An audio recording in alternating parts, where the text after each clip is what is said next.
In the most hostile environments on Earth, survival is not guaranteed by strength alone. It is decided by resilience, clarity of mind, and the refusal to surrender.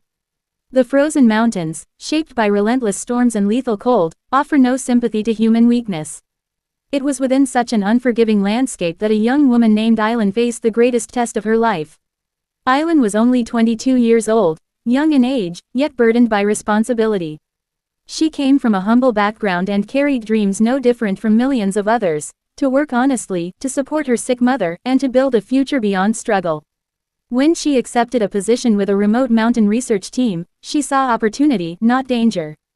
She could not have known that this journey would strip her of comfort, safety, and certainty, and force her into a raw battle with nature itself.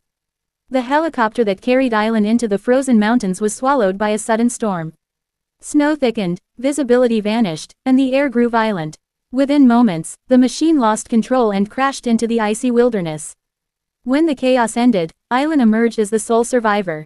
Around her lay twisted metal, endless snow, and a silence so complete it felt unreal.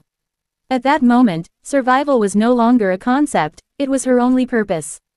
The mountains were merciless. Temperatures dropped far below freezing, threatening death with every passing hour.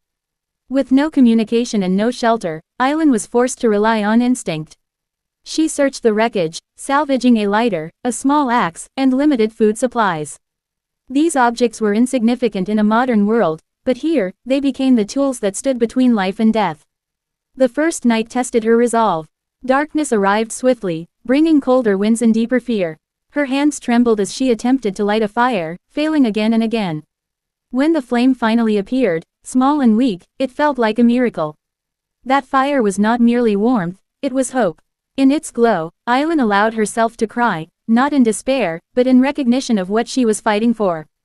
Days passed slowly, hunger weakened her body, and exhaustion clouded her thoughts. She melted snow for water and rationed her food carefully.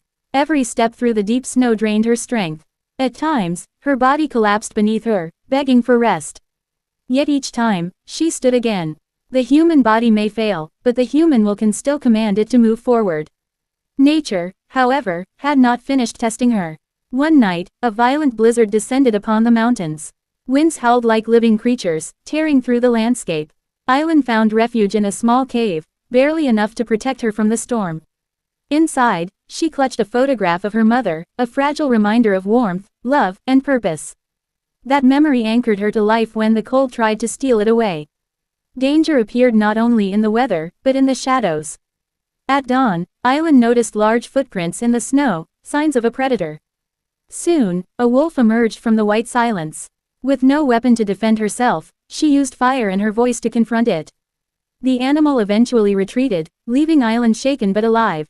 Survival, she learned, was not about overpowering nature, but standing firm against fear. As days passed, the physical toll became undeniable. Frostbite threatened her hands, her lips turned blue, and her movements slowed. Yet her mind remained focused. She constructed temporary shelters from snow and branches, adapting with intelligence rather than force.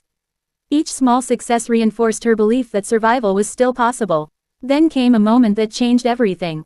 On the distant horizon, Aylin spotted a thin trail of smoke. It was uncertain, perhaps a camp, perhaps nothing, but it was hope. With the last of her strength, she began walking toward it. She fell repeatedly, her body screaming for rest, but her spirit refused to accept defeat. The final storm arrived without warning. Snow erased the landscape, and the cold reached unbearable extremes. Aylin shouted into the wind, not for help, but in defiance. Soon after, her body collapsed, surrendering to exhaustion. But even then, her fight was not over. The following morning, a rescue helicopter searched the mountains. Beneath layers of snow, they found her, barely alive, but breathing. Against every expectation, Aylin had endured conditions that claim countless lives each year. Recovery came slowly. In a warm